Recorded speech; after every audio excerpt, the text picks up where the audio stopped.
يا صباح الفل، ازيكم عاملين ايه؟ يا رب تكونوا بخير. تعالوا بقى النهارده كده الجو حر ومش طايقين نفسنا، عايزين ناكل كده غدوه، حاجه كده خفيفه يعني وفي نفس الوقت تكون اقتصاديه. طبعا بقى زي ما انتم شايفين كده اكيد عرفتوا انا هعمل ايه. اقل علبه كشري دلوقتي بال20 وال25 جنيه وما تشبعش عيل صغير. طب احنا هنعمل بقى كشري ناكل البيت بحاله والجيران كمان، مش هنكمل 20 جنيه. زي ما انتم شايفين كده معايا مكرونه، طبعا بقى على عدد افراد اسرتك. مشكله زي ما انتوا شايفين، سباكيتي على مكرونه قلم على عقل على مرمريه، زي ما انت عايزه. ممكن تحطي نوعين بس من المكرونه. وعندي بصل كده جوانح وطماطم، وعندي حمص منقوع وعدس كمان منقوع وكوبايه رز. ومعانا طبعا البطل بتاعنا هو الزيت.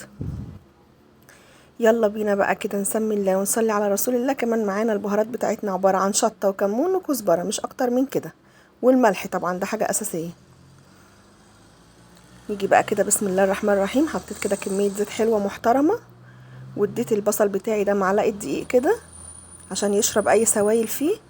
وهننزل بقى، شايفين الزيت سخن جدا، هننزل بالبصل على زيت سخن جدا ونقلب. مش هحط الكميه كلها عشان خاطر ما يلزقش في بعضه.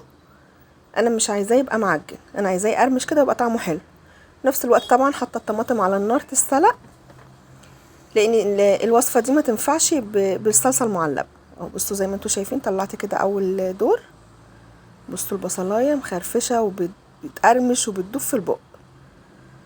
زي ما انتوا شايفين كده حطيت بقيه الكميه. خلاص خلصنا البصل وحمرناه. ادي اول حاجه بدأنا بيها كانت البصل والطماطم. تمام كده تمام. ودي الطماطم كمان بتاعتنا كانت اتسلقت، سايباها بس تهدى شويه قبل ما اضربها في الخلاط. معانا بقى كميه الزيت بتاعتنا دي اللي هنستخدمها في بقيه شغلنا. قبل ما نستخدم الزيت بصوا، هاتي بقى كده 3-4 ترغفه، يعني كتري بقى الكميه عشان بجد هيسيبوا الكشري وياكلوا العيش ده. هحمره كده في قلب الزيت. بعد ما حمرت البصل طبعا هياخد بقى من ريحة البصل اللي في الزيت. بصوا شايفين جماله؟ بجد مش عايزة اقول لكم العيش ده بيبقى طعمه عامل ازاي. اللي جربه اكيد عارف طعمه، بيبقى طعمه تحفة، حاجة كده ما شاء الله اللهم بارك، تاكلي منه كده متشبعيش. اعملي بقى كده كمية محترمة، لان وانتي شغالة كده في الكشري بتاعك مش هتلاقي الكمية اللي انتي عاملاها. حطيت له بقى شوية ملح وشوية كمون وشوية كزبرة زي ما اتفقنا. هي البهارات بتاعتنا كزبرة وكمون وشطة، والملح طبعا حاجة اساسية. خلاص كده حطه بقى كمان على جنب. يبقى كده احنا خلصنا كده البصل وخلصنا خلصنا البصل وخلصنا العيش، والصلصة بتاعتنا سلقناها، الطماطم سلقناها عشان نضربها في الخلاط ونسبكها. الموضوع سهل جدا، مش هياخد معاكي وقت. المهم تكوني مرتبة خطواتك وتشوفي انت هتبدأي بايه. خلاص كده هنركن بقى الحاجات بتاعتنا دي على جنب. نيجي هنا بقى عشان نعمل الصلصة. طبعا حطيت مية المكرونة عشان المكرونة تتسلق. ضربت بقى الطماطم في الخلاط. هاخد بقى كده معلقتين زيت من اللي احنا محمرين فيه العيش والبصل اهو. هنزل عليهم بمعلقه توم. زيت بس هستناه يسخن كده حاجه بسيطه. نزلت بقى عليه كده بمعلقه توم. انا مش عايزه التوم بتاعي يتحرق او ياخد لون غامق، يا دوبك كده بس يلون ويفتح عشان خاطر يبقى طعمه حلو كده ويدي ريحه ايه حلوه في الصلصه بتاعتنا.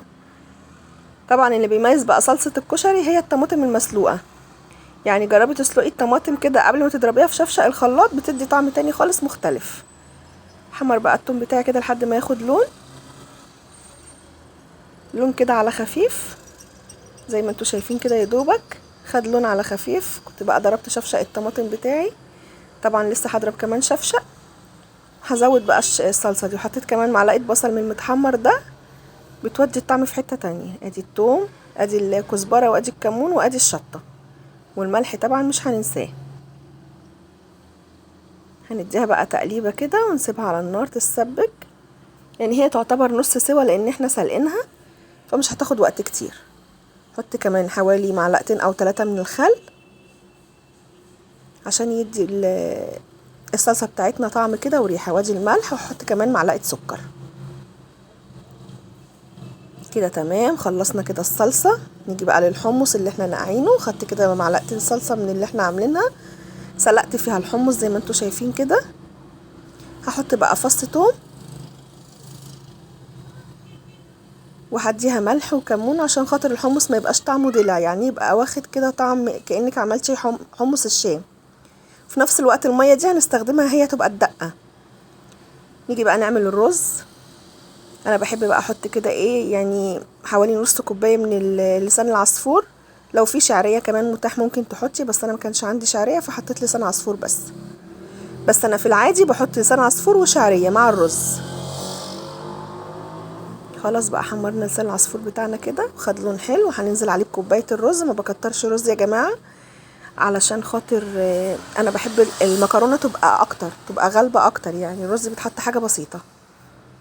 فهي كوبايه رز على قد عدد افراد الاسره عندي كده تمام. انتي طبعا على عدد افراد اسرتك بتحطي الرز بتاعك. غسلنا الرز بقى كده وصفيناه. هنديله تشويحه كده حلوه مع لسان العصفور لحد كده ما يعني يبخر كل الميه اللي فيه، وبعدين كده هنزوده ميه وهنسيبه يختم عادي. زودته بقى كده شويه الميه، ميه عاديه من الحنفيه، متقلقيش مش هيعجن منك ولا حاجه، بالعكس. طبعا احنا محمرين لسان العصفور في شويه زيت من اللي احنا يعني قالين فيه البصل، كل شغلنا بالزيت بتاع البصل. حط بقى شويه ملح وشويه كمون وشويه كزبره، بس مش محتاجين اكتر من كده. بصوا الميه يا دوبك كده فوق الرز بحوالي عقله صباع. اغطي بقى على الرز وكده خلاص هنسلق المكرونه وكده يعتبر اكلنا خلص. زي ما انتم شايفين بقى احط كميه المكرونه بتاعتي. طبعا بقى تقدري تزودي المكرونه زي ما انت عايزه على حسب عدد افراد اسرتك. يعني انا عايزه اقول لكم كده ان يعني بسم الله ما شاء الله اللهم بارك، يعني اتغدينا وغدينا الجيران كمان. يلا بقى خلاص سلقنا المكرونه والرز كمان كان خلاص بقى اتشرب. حبه زيت بقى كمان عشان نحط فيهم المكرونه كده نديها تشويحه خفيفه. حطيت شويه كمون وشويه كزبره مع الزيت. خلاص المكرونه بتاعتي اهي تاخد بس كده تشويحه خفيفه كده وتسخن، ونبتدي بقى نغرف الاكل بتاعنا. كمان سلقت العدس اللي انا كنت نقعاه في ميه سخنه، حطيته على النار كده مع شويه ملح وشويه كمون برضو سلقته، يعني حاجه يعني بقى سهله يعني كده. خلاص نص ساعه والاكله بتاعتنا كانت كلها جاهزه. مش عايزه اقول لكم بقى الريحه كانت قلبه المكان ازاي، كانك فاتحه محل كشري في قلب الشقه. بصوا الرز بتاعي مفلفل ازاي وزي العسل، حاجه كده سكر. جربوا بقى الرز بلسان العصفور ده، حاجه كده جميله والله يا جماعه. ادي الصلصه بتاعتنا زي ما انتوا شايفين كده اهو. يلا بينا بقى نغرف الاكل بتاعنا. طبعا بقى انا عايزه اعيشهم اللحظه ان هم في المطعم. انا بس باخد شويه صلصه هنا هعمل الشطه. يعني انا مش هحمر بقى الشطه في زيت ولا حاجه، عشان لو حمرت الشطه في زيت هفضل اكح انا والعيال والجيران والعماره اللي جنبنا كمان. يعني الطريقه دي اسهل بكتير قوي، بدل ما تحطي الشطه في الزيت وتحمريها. حطيت هنا معلقتين من الصلصه بتاعه الكشري.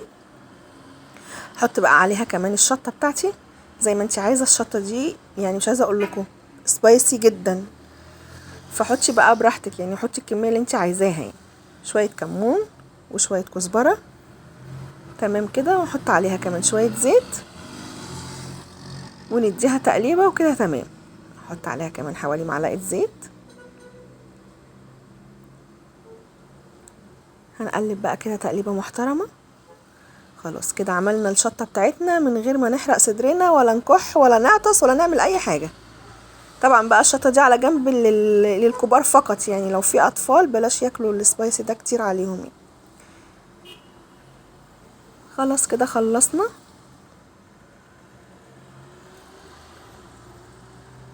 كمان الحمص بتاعي كان السلق كده، خدنا بقى الميه بتاعته دي اللي هنعمل منها الدقه. هحط بقى خل وهحط عصره ليمونه، عصره ليمونه، وهحط شويه ملح وفص ثوم مهروس. خلاص بقى كده احنا عملنا الدقه، يعني دقه عاديه زي بتاعه الكشري، بس يعني احنا استغلينا الحمص سلقناه. حبه ملح كمان اهم عشان تبقى ليها طعم كده متبقاش دلعه. شويه من الكمون وشويه من الشطه وشويه من الكزبره اللي بقيت مننا في الاكله بتاعتنا. موضوع سهل وبسيط ومفيهوش اي تعقيد. حطيت كمان فص توم. خلاص كده تمام. بصوا لسه في كده كام حمصايه كده قاعدين في قعر الحله، بس مش مشكله يعني، هناكلهم. تعالوا بقى نغرف كده واحسسهم ان هم قاعدين في المحل بتاع الكشري. جبت بقى عندي السرافيس دي زي ما انتوا شايفين كده. هبتدي بقى اغرف، احط كده شويه رز كده صغننين في القاعده من تحت. هنزل بقى عليهم كده بالمكرونه بالترتيب بقى كده اهو زي ما انتوا شايفين. احط كمان المكرونه. بصوا كانهم قاعدين في محل كشري، انا وديتهم محل كشري من غير ما يدفعوا ولا مليم. بصوا المكرونه بتاعتنا مفلفله ما شاء الله، اللهم بارك، بألف هنا وشفا. حط كمان شويه رز كده على الوش عشان يبقى كده فيه رز فوق ورز تحت، يبقى كده احنا مدلعينهم احلى دلع. وهنديهم كمان معلقه كده من العدس المسلوق، انا سلقاه في شويه ملح وشويه كمون وشويه كزبره، مش اكتر من كده. سلقته كده وصفيته. الصلصه بقى بتاعتنا الجميله دي على الوش، حاجه كده ما شاء الله بألف هنا وشفا. يا ريت لو وصلنا لحد هنا من الفيديو نحط لايك للفيديو وشير واشتراك في القناه ونفعل الجرس على علامه الكل عشان ان شاء الله يوصل لكم كل جديد. ولو اول مره بتشوفوني يا ريت تشرفوني في القناه، ان شاء الله تستفيدوا. حطيت بقى هنا شويه صلصه كده للي عايز يزود، وحطيت بقى العيش، وادي الحمص كمان كده على وش الكشري والبصل. حاجه كده ما شاء الله اللهم بارك. طبعا لو رحتي بقى تاكلي في المطعم الاكله دي هتبقى بمبلغ وقدره، خلاص بقت كل حاجه بتتكلف، فاحنا نعمل اكلنا في البيت. يعني ظبطت لهم بقى الدنيا كده. كمان اللي عايز هنا بقى السرفيس ده كان بتاعي، فانا حطيت الشطه بقى اللي انا عاملاها دي، شويه حمص كده وكم لقمه بقى من العيش اللي احنا قالينه في الزيت ده. خلاص كده زي ما انتوا شايفين. هغرف بقى كله بنفس الطريقه كده، بس طبعا الولاد مش هحط لهم شطه، انا بس حطيت في السرفيس بتاعي انا شطه كده عشان انا بحب الحاجه سبايسي. شايفين بقى بسم الله ما شاء الله اللهم بارك، بألف هنا وشفا. حطيت عدس وحطيت حمص وحطيت بصل في الاطباق التانية بتاعت الولاد، وادي العيش كمان اللي باقي، وادي الدقه. حطيت لهم كمان ليمون زي ما انتوا شايفين كده ما شاء الله اللهم بارك، بألف هنا وشفا. شايفين بقى الجمال يا ولاد؟ لايك وشير واشتراك في القناه وفعلوا الجرس على علامه الكل.